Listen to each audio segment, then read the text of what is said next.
Hola, el día de hoy trabajamos las páginas 26 a 31 de nuestro libro de Geografía sexto grado. En estas páginas trabajaremos el tema de los planos y sus elementos. Y vamos a comenzar leyendo el email al inicio de la lección. Saludos, Luis, ¿cómo te va? ¿Sabes? Encontré en mi maleta el plano de la Ciudad de México y la guía de la red del metro que conseguí en mis vacaciones, cuando estuve de visita en esa ciudad. Ambos fueron de gran ayuda para localizar los lugares turísticos. ¿Te acuerdas cómo nos sirvieron para calcular las distancias, los tiempos aproximados y para decidir la ruta por la cual llegaríamos a nuestro destino? ¡Qué aventura cuando tomamos el metro en dirección contraria! Cuando llegué a casa, mostré los mapas a mi familia y le conté a mi primo sobre los parques, los museos y las casas de tus familiares que visitamos. Cuando vengas para acá, en las próximas vacaciones te mostraré el plano de mi localidad, aunque te aseguro que no es tan complicado recorrerla. Es un lugar tranquilo donde podemos llegar a pie a muchos sitios y playas. En fin, te mando un abrazo y una fotografía desde Zihuatanejo, Guerrero, Toño. Y bueno, pues podrás observar precisamente una fotografía de Zihuatanejo, Guerrero. Y como entonces podrás haber visto, vamos a trabajar sobre los planos y sus elementos y bueno, con esta lección vas a poder interpretar planos a través de sus elementos. Para obtener información de cómo llegar a un lugar, puedes usar un plano al igual que Luis y Toño, los dos amigos mencionados en el correo anterior. Comenta con algún compañero si has utilizado algún plano del lugar donde vives o de otro sitio o quizá elaboraste alguno. Comparte para qué lo utilizaste. Y bueno, pues vamos a realizar la primera actividad titulada Exploremos. Observa la escala gráfica del mapa de México en el anexo de tu libro de texto, página 194, y contesta las siguientes preguntas. ¿A cuántos kilómetros equivale cada centímetro? ¿En qué punto cardinal se localiza Guerrero? ¿Entre qué coordenadas geográficas se localiza Guerrero? En un mapa de escala nacional como el que acabas de revisar, es imposible encontrar con exactitud la zona turística de la ciudad de Zihuatanejo. Observa el plano siguiente y comenta en grupo cómo utilizarías el mapa o el plano de México para localizar una zona turística. Y bueno, en este caso, lo primero que debemos hacer, como pudiste observar, es buscar el mapa que se encuentra en la página 194 de la parte de atrás de tu libro para que puedas responder las primeras 3 preguntas. Así que pon pausa al video y responde estas 3 preguntas. A continuación, observa el plano como se te indicó y comenta brevemente cómo utilizarías ese mapa o el plano de México para localizar una zona turística. Muy bien, una vez que has observado el mapa con mucha atención, podrás haber notado cómo cada uno de los centímetros de ese mapa aproximadamente vale 150 kilómetros. Y recuerda que ese dato se nos muestra en la escala. El punto cardinal en el que se localiza Guerrero es el suroeste. Recuerda que todos los mapas y planos contienen la rosa de los vientos, la cual nos indica los puntos cardinales. El norte, que se encuentra en la parte de arriba, el sur, que se encuentra en la parte de abajo, el este, que se encuentra en la parte izquierda, y el oeste, que se encuentra en la parte derecha de nuestra rosa de los vientos. Y bien, puedes utilizar los planos y mapas observando y ubicando puntos importantes.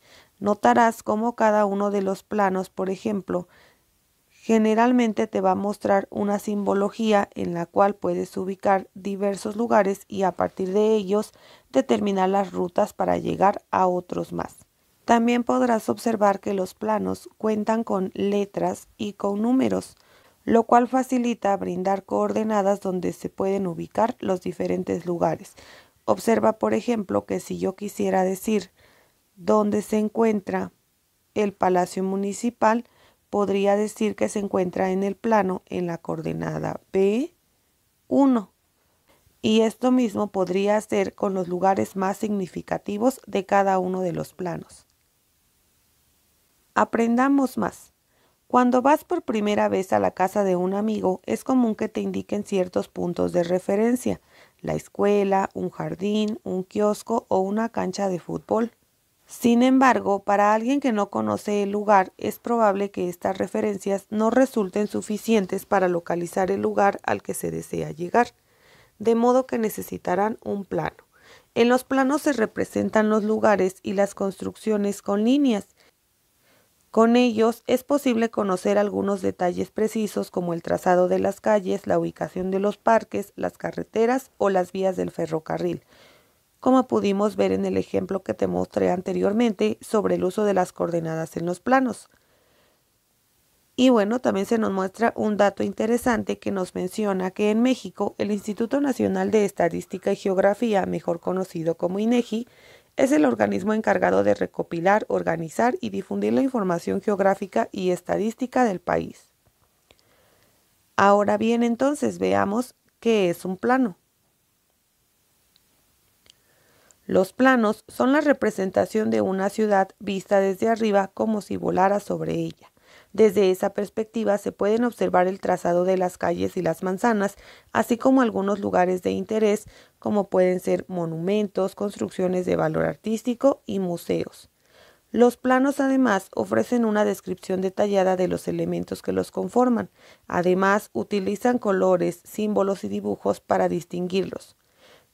Los puntos cardinales norte, sur, este y oeste se indican en el plano y orientan la dirección en la que debemos desplazarnos. Para facilitar la localización, generalmente los planos tienen dibujada una cuadrícula de referencia, como pudimos ver en el ejemplo anterior. Las líneas horizontales y verticales combinan números y letras que se anotan en los márgenes del plano, también conocidas como coordenadas. Además, los planos utilizan simbología específica para señalar la localización de lugares de interés público. Y notarás cómo aquí se te presenta un ejemplo precisamente de esa simbología. Nota cómo las imágenes están relacionadas precisamente con las palabras que representan. Por ejemplo, una iglesia pues tendrá el dibujo de una iglesia, una playa de una playa, un restaurante de algunos cubiertos para comer, diferentes tipos de artesanía para representar un mercado de artesanías, etc. Esta simbología la encontrarás muy comúnmente en los planos, ya que, como mencionamos, nos sirve para ubicar diferentes lugares de interés dentro de cada uno de los planos. Ahora bien, vamos a realizar otra actividad que nos dice: observa el plano de la ciudad de Florencia, Italia, ubicado en la parte inferior de esta página. Con colores rodea sus elementos: nombre, simbología, escala, orientación y coordenadas. Luego, en equipo, lean el plano y anoten en su cuaderno la información que obtengan a partir de las siguientes indicaciones y preguntas. Localicen en las coordenadas cartesianas 7G la Plaza Miguel Ángel. Usando los puntos cardinales y los nombres de las calles, ¿qué indicaciones le darían a una persona para trasladarse de la Plaza Miguel Ángel a la estación de trenes? En la plaza de la estación. Un turista desea visitar el museo que está dentro del único palacio, localizado al sur del río Arno. ¿En qué coordenadas cartesianas se localiza este museo? Si caminas en línea recta del río Arno a la plaza del Duomo, ¿cuántas cuadras son? Calculen con la escala gráfica del plano a cuántos metros corresponde esa distancia. Y finalmente, ¿cómo puedes identificar las principales iglesias del centro de Florencia? ¿Con qué símbolo se identifican los hospitales? Comenten las ventajas de contar con un plano de la ciudad, además de la de localizar lugares interesantes. Y bueno, pues como se te mencionó, podrás observar un plano de la ciudad de Florencia. Así que ahora vamos a realizar las actividades. Recuerda, lo primero que se nos solicita es identificar el nombre de este plano, que bueno, lo podrás observar en esta parte que indica plano de la ciudad de Florencia, Italia, la simbología que está utilizando, que en este caso, como podrás observar, es esta parte donde se nos indican todos los lugares mediante diversos símbolos. Después nos solicita encontrar la escala, que en este caso se encuentra debajo del título, la orientación, que podrás observarla en esta parte con la rosa de los vientos, que ahorita nos está marcando únicamente dirección norte, y las coordenadas, que como podrás ver se encuentran en la parte izquierda y en la parte de abajo con diferentes números y letras. Recuerda que esto nos brinda coordenadas y así es más fácil ubicar los lugares. Ahora bien, se te solicita localizar en la coordenada 7G la Plaza Miguel Ángel. Entonces deberemos buscar la coordenada 7G y encontrar la plaza que se encuentra en esta parte. Ahora bien, se te solicita dar indicaciones para trasladarse de esa plaza a la estación de trenes en la plaza de la estación, que se encuentra ubicada en la parte de acá arriba. Ahora bien, podríamos entonces dar las siguientes indicaciones. Sales del laberinto y pasas la plaza Poggi, que se encuentra en esta parte, sales hacia la Nicolo, que es esta calle. Después podríamos continuar hacia el oeste por la Plaza de Mozzi, tomar el norte por Vía Benchi, hasta llegar a Plaza San Cruz. Continúas hacia el oeste hasta la Galería degli Uffizi, giras hacia el norte hacia la Plaza del Duomo y sigues hasta llegar a Vía de Carretán.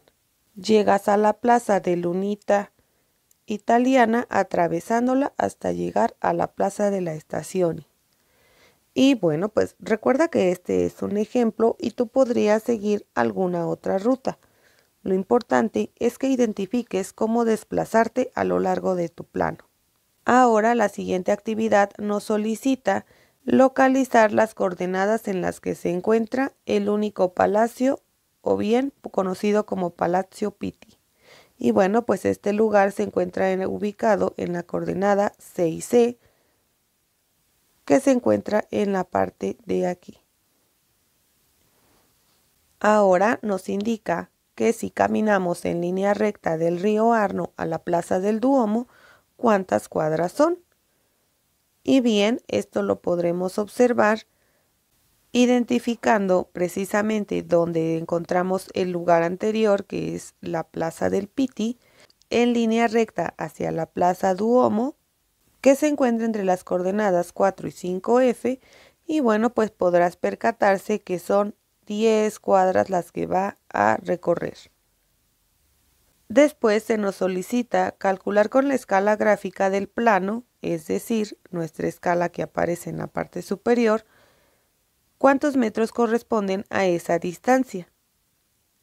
Y bueno, pues correspondería aproximadamente a 400 metros. Ahora bien, ¿cómo identificaste las primeras iglesias del centro de Florencia? Y esto lo sabremos gracias al símbolo de cruz que se encuentra en nuestra tabla de simbología. Y asimismo, ¿con qué símbolo podemos identificar los hospitales? Bueno, pues se encuentra aquí y como podrás observar, son recuadros blancos con letras rojas. Los planos urbanos, además de ser representaciones de ciudades, tienen un valor histórico porque se registran en las diferentes épocas de una ciudad, de modo que son una herramienta útil para saber cómo se ha transformado ese lugar a lo largo del tiempo. Y bueno, pues precisamente se te muestran en la página diferentes mapas para que observes, por ejemplo, cómo se ha ido modificando la ciudad. Por ejemplo, en el primer espacio tienes un plano de la Ciudad de México en 1858 y notarás cómo ese plano ha cambiado bastante hasta el 2010. Y también podrás percatarte de que ahora la información es más precisa.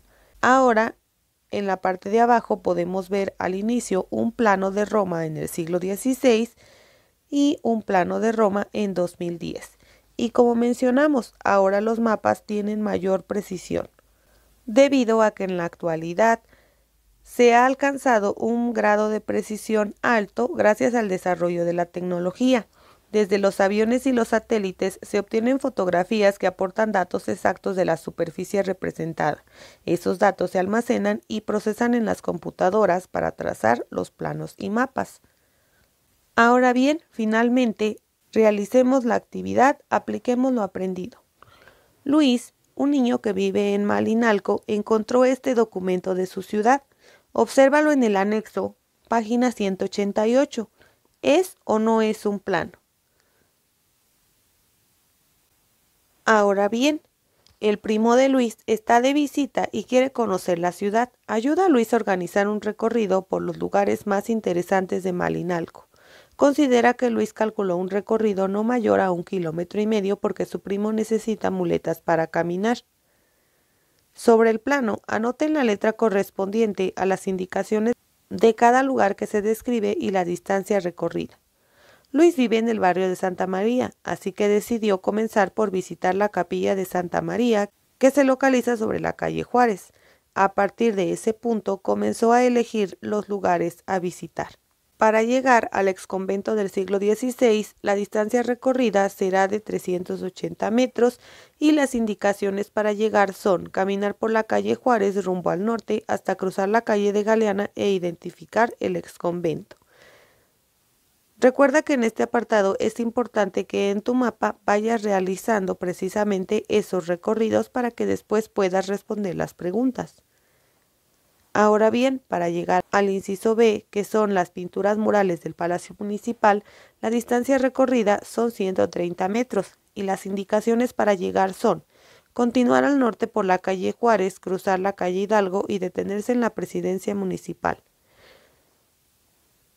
Para llegar al taller y exposición de artesanía, la distancia recorrida son 120 metros y las indicaciones para llegar son salir a la calle Hidalgo para continuar con dirección al oeste y encontrar la Casa de la Cultura. Y finalmente, para llegar a la zona arqueológica y al Museo Universitario,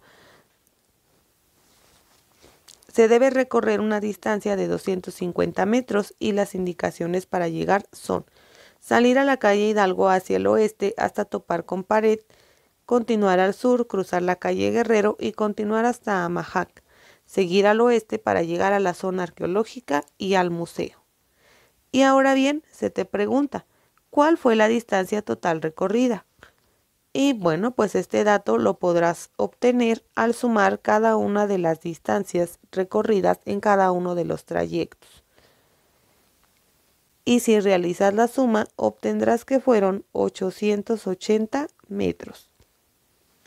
Ahora bien, si su primo decide solo ir de la capilla de Santa María a la plaza, ¿qué elemento del plano necesita para saber la distancia? Y aquí lo que el chico necesitaría, pues precisamente sería su escala, ya sea gráfica o numérica, para poder medir el trayecto y a partir de ello determinar, como se te mencionó, la distancia recorrida. Calculen la longitud del trayecto y anótenla. Y en este caso notarías que es un poco complicado calcularla puesto que no tiene una escala determinada. Así que tendríamos primero que investigar cuál es la escala que se ha utilizado para poder determinar la distancia recorrida. Por último, nos solicita comentar con tus compañeros qué elementos le faltaron al plano e intégralos. Ya vimos, por ejemplo, que le hace falta la escala. Compara tu opinión inicial acerca de si es un plano o no. Consigan un plano de su delegación o municipio y planeen uno o más recorridos por su colonia, barrio o localidad. Durante el recorrido, ubiquen los lugares que consideran interesantes y localícenlos en su plano. Reflexionen en grupo. ¿Qué otra información se puede obtener de un plano, además de la localización de diferentes lugares de interés? Y bueno, pues también podrías obtener por ejemplo, información sobre escalas, las referencias, coordenadas y dónde se ubican, sobre todo, pues diferentes lugares como pueden ser hospitales, restaurantes, gasolinerías, etc. Por último, te solicito que tomes nota de información muy importante sobre los planos. Recuerda, los planos son la representación de una ciudad vista desde arriba. Ofrecen una descripción detallada de los elementos que las conforman y en ellos se pueden observar, por ejemplo, el trazado de las calles y las manzanas, así como los lugares de interés que ya mencionamos podrían ser monumentos, lugares artísticos, museos, etc. Recuerda que los planos utilizan colores, símbolos y dibujos para distinguir sus elementos, así como los puntos cardinales para orientar la dirección. Y otro elemento muy importante de los planos es que para facilitar la localización de diferentes lugares, tienen dibujada una cuadrícula de referencia que ya mencionamos, que nos muestra diferentes coordenadas mediante líneas horizontales y verticales que combinan números y letras que se anotan en los márgenes del plano. Asimismo, recuerda que, por ejemplo, en la actualidad los planos tienen un mayor grado de precisión gracias al desarrollo de la tecnología, y esto es porque ahora los aviones y satélites aportan datos exactos de la superficie representada. Este tipo de planos puedes encontrarlos en aplicaciones como Google Maps, Waze, Uber, Didi, etc. Y recuerda también que al precisar gran cantidad de detalles se estaría utilizando una escala grande al trazarlos, ya que el nivel de escala es local o comunitaria. Porque si utilizáramos una escala pequeña y un nivel, por ejemplo, estatal o nacional, no podríamos percatarnos de muchos detalles de cada una de las localidades. Espero que este video te haya sido de ayuda. Recuerda suscribirte y activar las notificaciones para que YouTube te avise cuando suba un nuevo video. Hasta la próxima.